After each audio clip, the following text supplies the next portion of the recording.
Hey guys! Today I'm showing you the process of how I made my own pull-up doll by purchasing the Pull-up MIO kit. The link will be in the description box below in case you are interested on purchasing this kit yourself.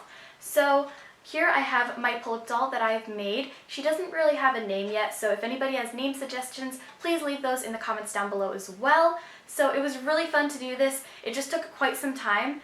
And I'm really sorry that the quality of the video isn't that good, as well as the lighting. I was just focusing more on the doll because I wanted her to turn out really pretty than on the video, but I think you guys will still get the idea of how the process worked. So I hope you guys enjoy this video, and without further ado, let's get into the tutorial. So I ordered this pull-up doll face and body make it own kit, and it looks like this. It has like these instructions in the back, and it has a really pretty design in the front and in the back, and I got mine in the color Fair, in case you're wondering.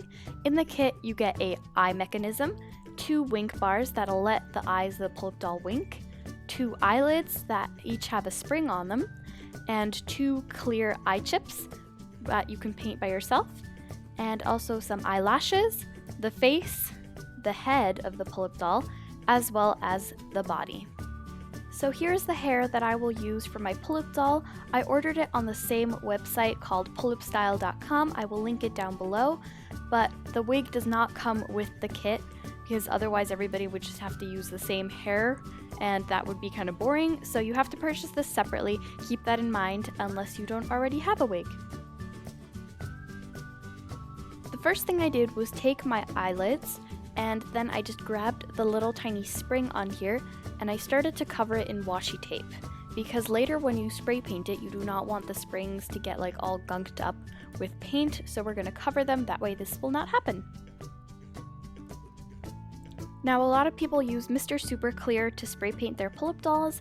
I could not find this, but instead I found a clear varnish that is matte. It's important that the varnish is clear, also that it is matte, otherwise the face of the pull-up will be all shiny, and that does not look too flattering. So I just used this spray paint, and I spray painted the face as well as the eyelids of the pull-up. Before I started painting the face onto my pull-up, I just went on Pinterest and looked at all sorts of pull-ups that other people have customized or ones that are for sale, and I just tried to copy what I liked. The first thing I drew onto my pull-up were the eyebrows, and I used a watercolor pencil for this. I used a pretty dark brown, but it didn't show up as well on the plastic. So right now I'm just kind of like lightly sketching out the eyebrows, and then I filled them in darker, and I still wasn't quite happy with how the color was, so I used a bit of a darker chalk pastel and a paintbrush and tried to fill it in, and it ended up working.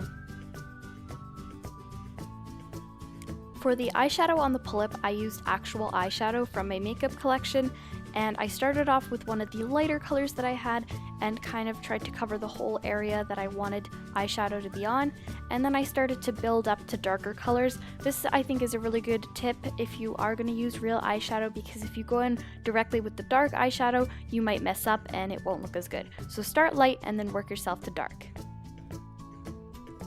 Before I start to paint the eyeliner onto the eyelids, I used some washi tape and I taped it around the edge of the eyelid so that just a tiny bit of skin was showing, and then I used some black acrylic paint and a thin paintbrush, and then I started to fill in the eyeliner, and you could be really messy because we added the tape.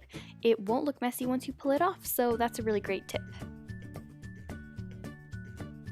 For the eyeshadow on the eyelids, I used the exact same colors that I used for the pull-up's eye, and I just started to dust them on. I was kind of going for a gradient or ombre effect, so I started off really light in the inner corner, and then I worked my way darker to the outer V side. Before I decided on the eye color, I printed out this template here from Emma and Mr. Polar Bear. The link will be in the description box below, and they're just a bunch of different eye colors that you can cut out, put into the eye mechanism, and kind of see what you like best. I ended up going with green eyes, but I still think this is a really good idea to experiment with the different eye colors. So for the center of the eyes, I wanted to paint it black, obviously, and I was going to use this fine brush and some black acrylic paint, but it wasn't showing up at all on the plastic, so I ended up using this dotting tool here, and this worked much better, so I recommend using a dotting tool instead of a brush. And now I'm just grabbing some glue and smearing it around in the eye mechanism and then adding in the eye chips. I don't know if this is normal, but the eyelashes I got in my kit were kind of broken and really weird and like inconsistent, so I was really unhappy with them. So I got these really big voluminous lashes from Essence that were really affordable, and I just cut it down to the size of the Pullup eyelashes, and that way I used those instead because they look much better.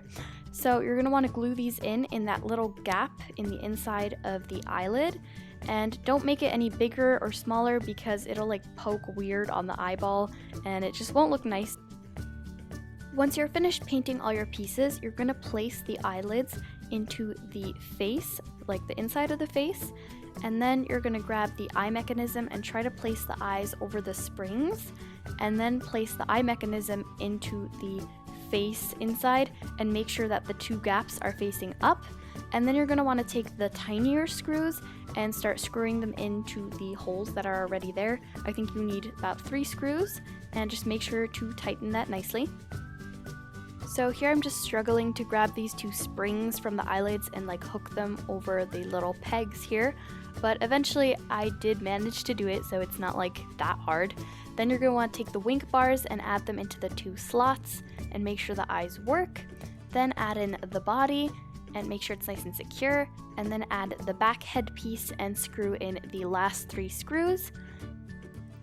After that, you are done with your doll, and you will just have to add a wig. So the wig that I used came with like this Velcro stickers that I ended up sticking onto the head of the Pullup. I know not a lot of people like doing that, but this is like the only wig I own, so it's not like I'm going to be switching them out anytime soon. So I just stuck it on with those stickers and it worked perfectly fine. And then you can also give her an outfit. I sewed all the outfits that you will see right now by myself. Also like the doll room I made all by myself. So here's just like a little sneak peek of my doll room and of the doll and how it works.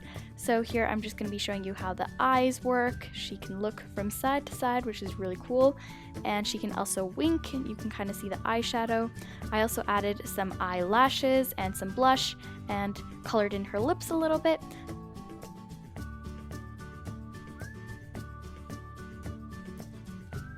So that was it for my video today. I really hope you guys enjoyed it. If you did, don't forget to give this video a big thumbs up and subscribe to this channel if you aren't already. I love you guys so much, and I will talk to you in my next video. Goodbye!